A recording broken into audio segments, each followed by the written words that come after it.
Kufanele siqede lokho kwaZulu Natal. Asikwazi ukuba nendawo okuthiwa imoto mayitshontshe uhamba uyibheka eDondota. Asikwazi kube njalo.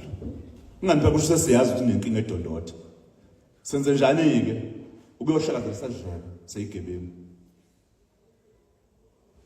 Ngofanele sihlakaze siqede. Futhi manje bamsene kahle namaphoyisa. After i-training lengikhala efanele isheshiswe.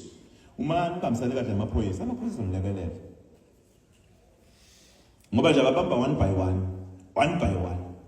Mawuthi khona amaphoyisa agangana agangaya ayingxenye yogaba. Hayi. uGeneral Makhoba nomkhwanazi hayi babopha nje nephoyisa. Masije zoom in endaweni esibona ukuthi nenkinga. Sayibheka sayinika saba nesineke saleyo ndawo. Lo bugebengu lobo siyaqondana ngqo nabo. Sikwazi ukuqeda. Kodwa konke lokho kwenzeka uma ngabe sivumelana ngokuthi siyolihamba ngokucophelela lolu hambo ukuze lingabeki engozini impilo zethu nemindeni yethu. Ingakho libalekile uqeqesho baluthola uqeqesho.